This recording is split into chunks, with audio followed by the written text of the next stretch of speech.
This is Countdown to Economic Collapse, April 22nd, 2012. I'm David John Sponheim for America's Third Party, running for president. I would like to talk to you about what you can do to change your country. To change it at a very pivotal time when the two-party system is ruling the entire media and the political landscape. We, Americans, need to take our country back. Are you tired of foreigners getting your paycheck, getting your tax dollars, collecting food stamps and Social Security funds when you're concerned about your own future? Well, this is your opportunity to change all that, to protect the border, to get our troops home, to legalize marijuana. All of these things are part of what we stand for at America's Third Party. And if you're one of those people that is just tired of the two-party system in general, like myself, then you're going to want to hear what I have to say. We have been, as a nation, controlled by the World Monetary Fund, the IMF, the World Bank. Everyone is controlling us except for the American people. The representatives of those organizations here in the United States would be the Federal Reserve, an organization that barely skirts legality, in my opinion. The passing of the Federal Reserve Act was the biggest mistake that Woodrow Wilson made, and that was by his own admission. We've got a problem, and these people continue to waste our tax dollars and basically suck them in. The money you pay to the Treasury Department goes directly to the Federal Reserve to pay the interest on the debt that they keep acquiring. That's the problem. Now, the IMF doesn't loan out to very many countries, just the ones in their little hand-picked group, like Greece and Portugal. And obviously Germany and France are kingpins in the IMF. And England, of course, is a very big player as well. And the Eurozone gets special favor with the IMF.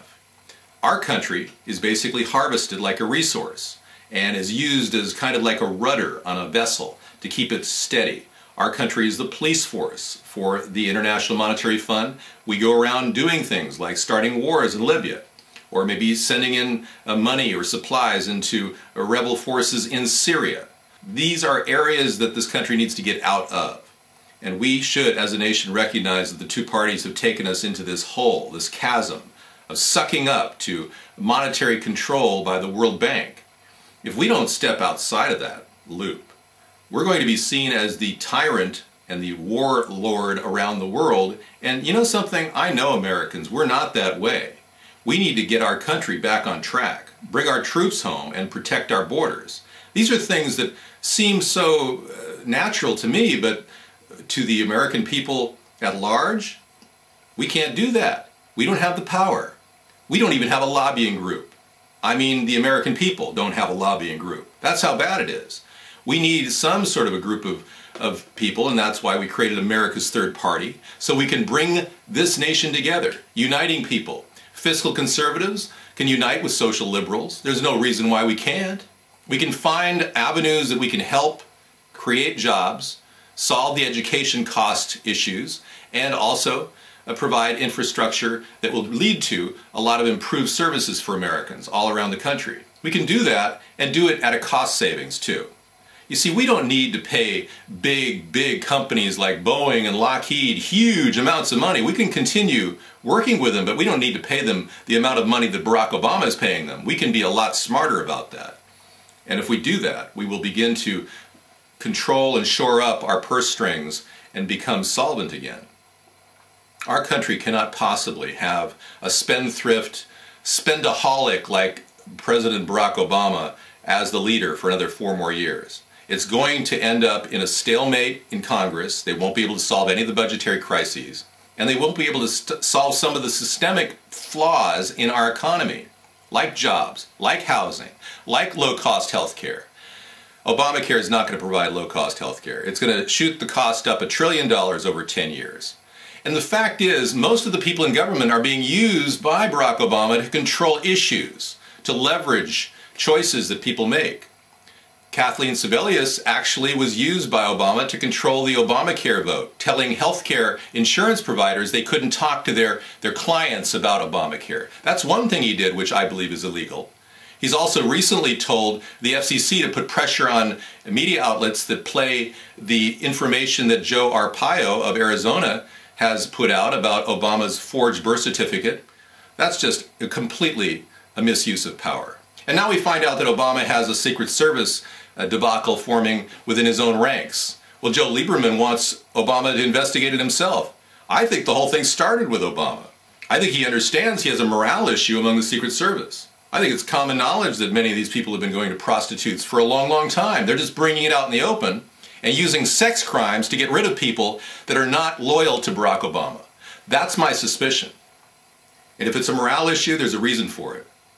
The Secret Service are highly trained. If they see a flaky president, they're the first to say, hey, something's going on. But of course, it's a breach of security for a president as well. I wouldn't tolerate it, but there's got to be a reason why they're doing that. And this is exactly my point. If you've got a morale issue within the ranks, and we've got a lot of men in the military that don't support Barack Obama, and they're not going to fight as hard as they normally would to defend their country because they don't like Barack Obama. This is a problem. And if you think voting for Barack Obama is going to solve that problem, you're voting for a mistake. A mistake that's been going on for over 3 years now, that the American people are unable to recognize is a mistake because no one can ask key questions in the media. They are suppressed. They are told that they're not allowed to talk about certain issues. Seriously.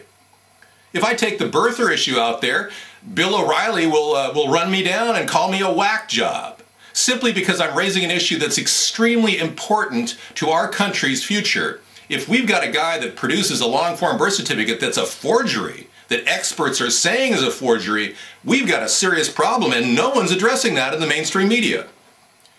So I'm kind of charged up for 2013. I'm really, really hoping that we can get to the bottom of corruption in this country. The kind of corruption we're seeing now may have happened with Walmart.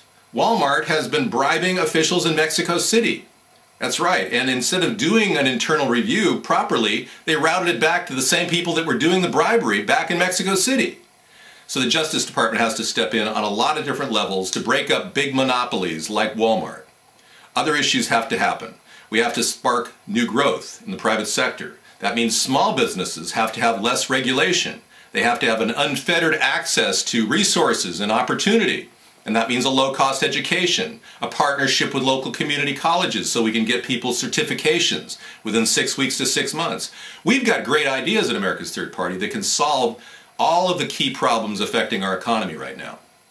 But you got to step up right now and click the link below and become a verified delegate at Americans Elect and show me support. If you do that in the next 8 days, I will have enough click-throughs to get into the running to become that person to challenge Mitt Romney and Barack Obama. Do you want that? I want that, and I believe I can do it.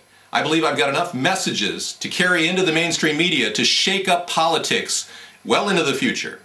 And I think the key is to find accountability and get back to transparency in government. Because if we don't have it, our country is going to slip deeper and deeper into this sludge of a depression, an economic depression, which is occurring right now. Which means that nobody makes any money on their money. And we're seeing a problem. We've seen the infrastructure bank that Barack Obama is proposing introduced by John Kerry recently in a conference call that my campaign manager was involved in, Sarah Hart. She was talking to Senator John Kerry about the question of the infrastructure bank that he's proposing, a charter infrastructure bank. And Sarah had asked him, isn't that just like the Federal Reserve?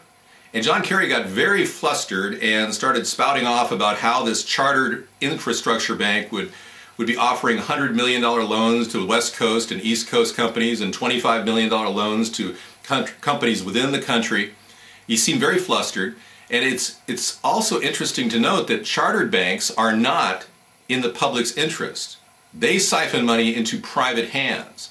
We would love an infrastructure bank at America's Third Party, and I've talked about opening one with a 2% interest rate connected to the discount window at the Treasury.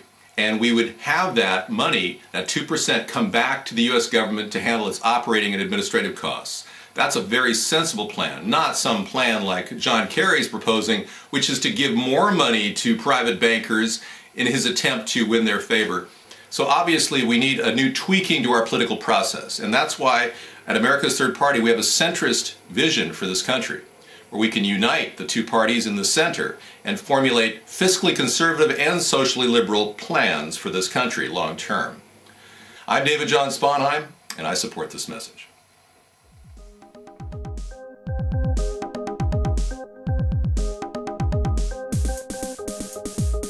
ATP, you and me.